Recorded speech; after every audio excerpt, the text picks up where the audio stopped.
Créée en 2016, la maison de l'artémisia de Moundou vulgarise depuis cette année les différentes sortes de l'artémisia.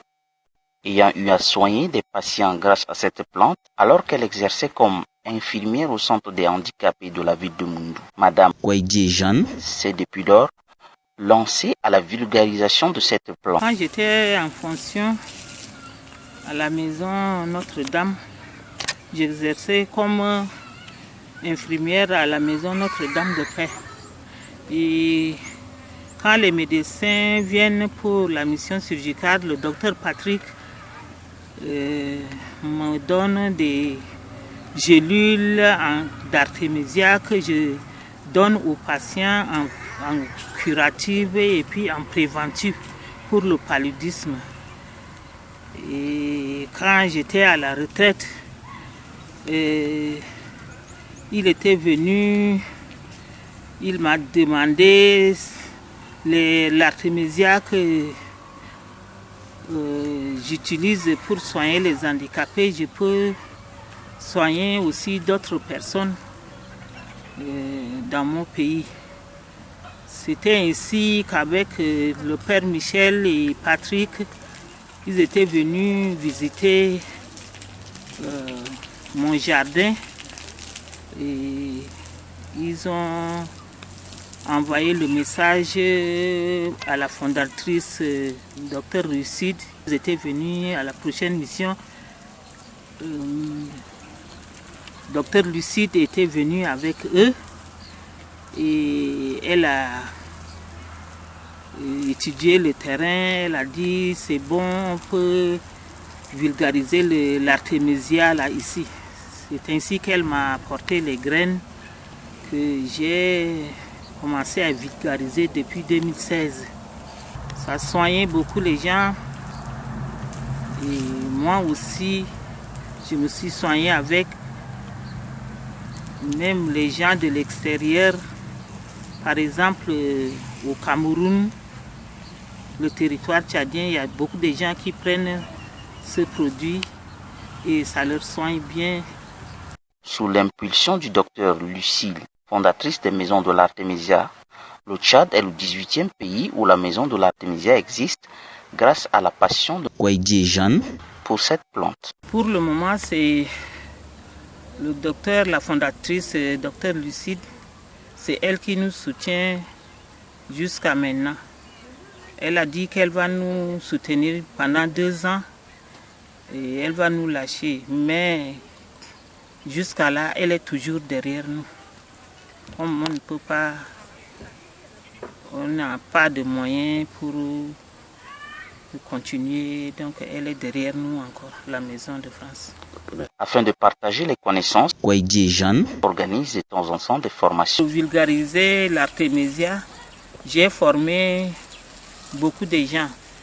J'ai formé des gens au nord du pays, effectivement à Mungo,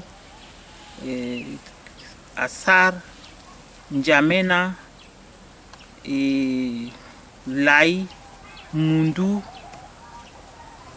et Béré et d'autres villes aussi. Pour qu'ils aillent vulgariser dans leurs lieux respectifs. Et je leur donne des grains et des plats. D'après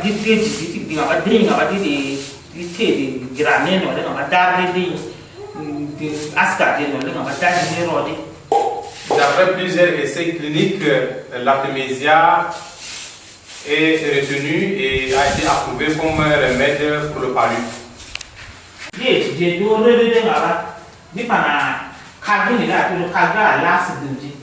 Hier, on même chose seulement. Voilà, donc l'artémisia ici au Tchad.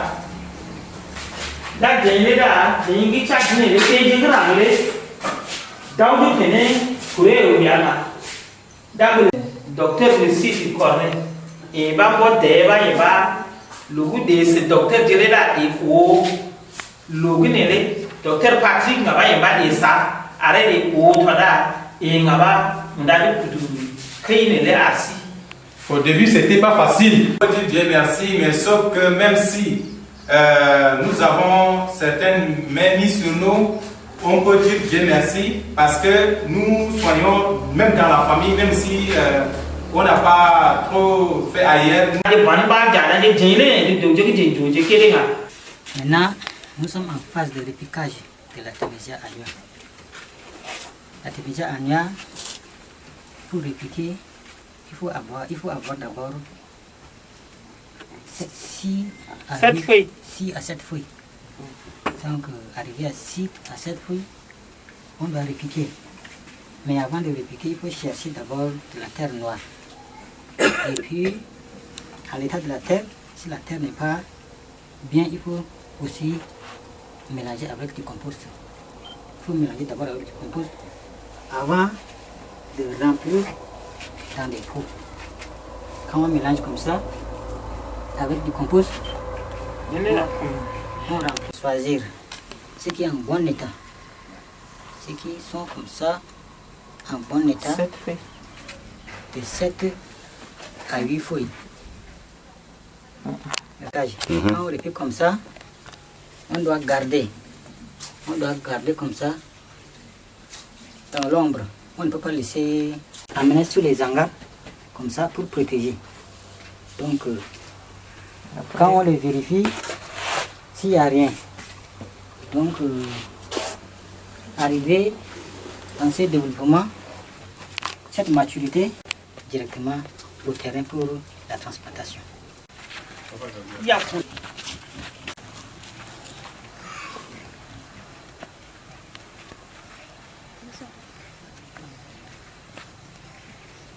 C'est ça les plants. En maturité de transplantation, on doit creuser le trou.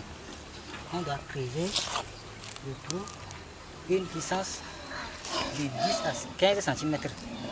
Puis on dépose toujours le compost comme ça. On dépose le compost. Puis on embouche comme ça. Les pépinières, c'est ça les pépinières. Donc on doit transplanter comme ça. On doit transplanter comme ça. Une fois fini la transplantation, on ne peut pas laisser à l'air libre. Il faut d'abord pailler. Pailler parce que si on n'a pas paillé, peut-être il y aura peut-être des ennemis. Les ennemis qui vont venir peut-être pour couper les feuilles et d'abord pour pailler. Et aussi, c'est pour avoir l'humidité. Donc, à chaque fois, quand on fait la transplantation, on doit toujours pailler. Paillage, elle doit absolument. Ok. Après le piquage, il faut arroser. Tout doucement.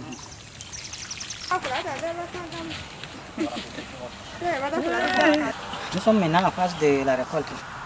Donc, pour récolter l'artémisia, il faut d'abord que l'artémisia doit, à terme de la récolte, donc au moment de la de maturité. Et jusqu'à la récolte, ça doit durer 4 à 5 mois. Dès qu'elle a la maturité de récolte, on doit récolter comme ça.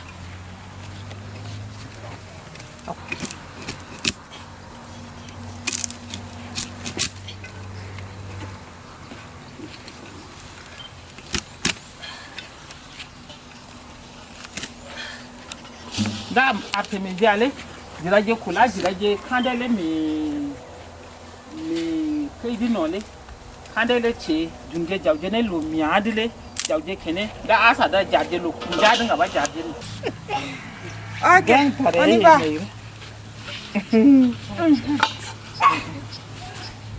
On est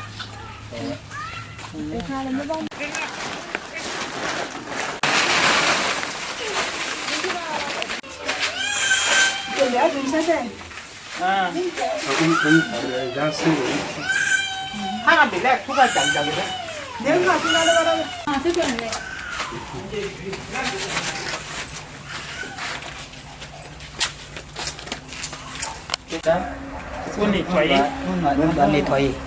On enlève ce qui est jaune. C'est un peu saleté. Donc on nettoie avant de couper. Quand on nettoie comme ça, on coupe.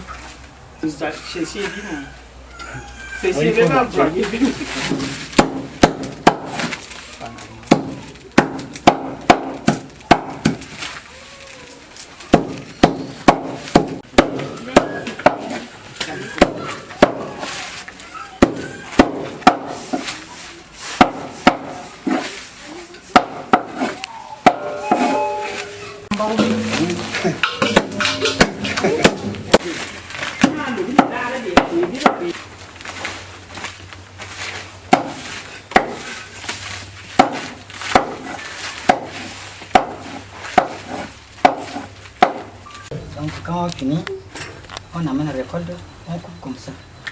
On enlève tout. Ils sont jeunes et puis on amène la salle de séchage.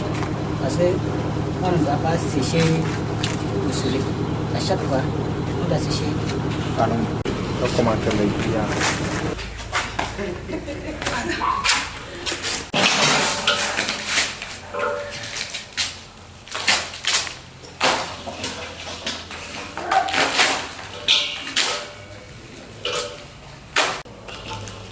Dedans dans la chambre, pendant la saison de pluie, ça va beaucoup durer. Si c'est la saison sèche, ça va maximum une semaine. Mais dans la saison pluvieuse, ça doit durer de 12 à 15 jours avant de broyer.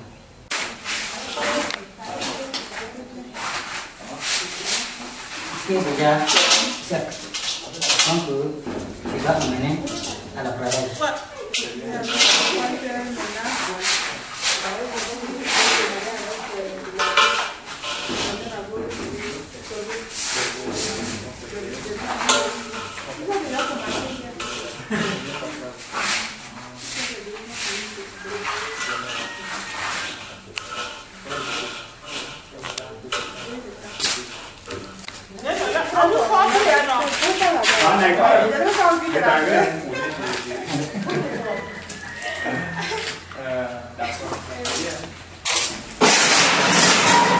Avec l'autre, l'arachide là. Nous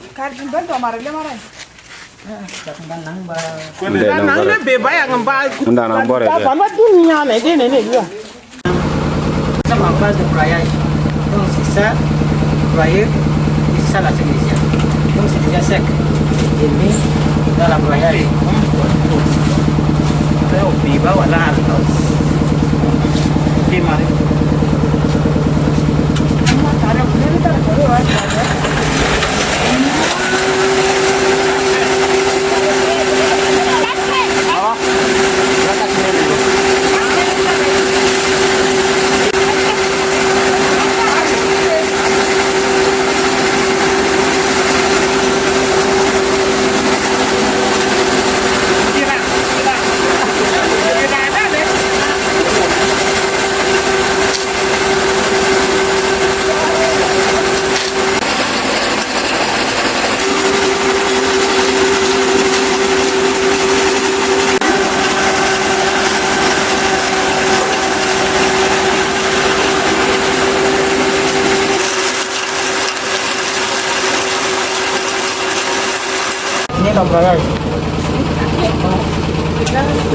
On doit enlever pour amener là où.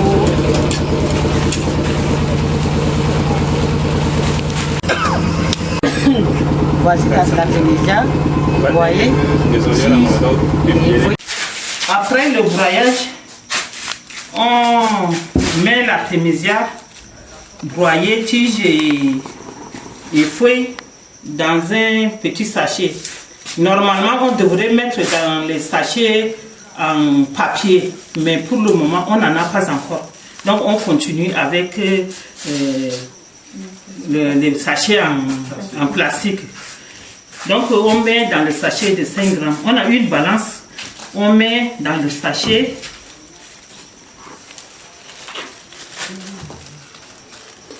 La balance. Ça, c'est 5 grammes. On prend c'est bien pesé, c'est 5 grammes le petit sachet. On met 7.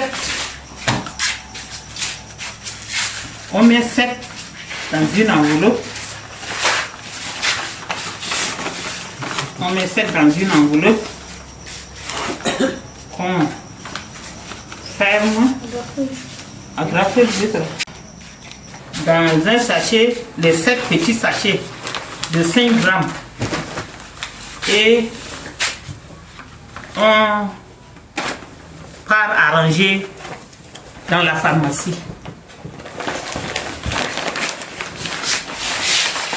Et arranger du matin.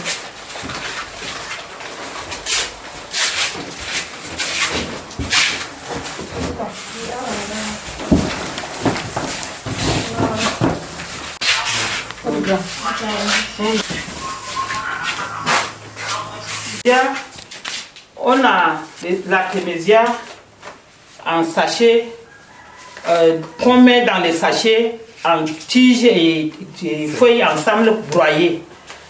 Mais il y a aussi les enfants qui ne peuvent pas prendre la tisane tous les jours. Donc on a fait aussi l'artémisia en sirop.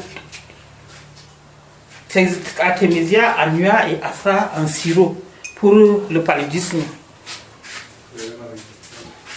Donc pour les enfants, on donne une cuillerée à café matin, midi et soir quand l'enfant a le palu et ça traite très bien. Et puis pour les enfants qui ont la bronchite qui tousse beaucoup, la coqueluche, donc on prépare aussi la tisane d'artémisia afra qu'on donne aux enfants qui ont la bronchite, qui tousse beaucoup ou la coqueluche et ça traite bien aussi. Donc on a fait l'essai et maintenant c'est bon. Donc ça traite et le palu et la toux et la coqueluche. Les gens qui ne veulent pas bouillir l'artémisia en tisane et puis refroidir pour boire là, on fait la poudre comme ça. Tu prends une cuillerée, tu mets dans la bouillie, ou bien tu mets dans la sauce, ou bien tu mets dans le thé, tu prends. Donc ça soigne aussi très bien. Donc c'est ça qu'on est en train de faire. Tu mets dans 20 litres d'eau bouillante à 100 degrés, tu prends le petit sachet qu'on va mettre dans les petits sachets et remplir nos enveloppes aussi. Là, après une petite formation, ce n'est pas une formation, mais c'est une petite formation, une sensibilisation qu'on a donnée aux familles. Maintenant, on leur donne un pied pour qu'ils mettent dans leur jardin familial et un peu de graines pour aller multiplier. Donc c'est ça notre rôle, c'est ça notre mission. Le sens de la maison artémisiale, c'est ça. Merci beaucoup. Merci Kodak. Merci pour l'invité.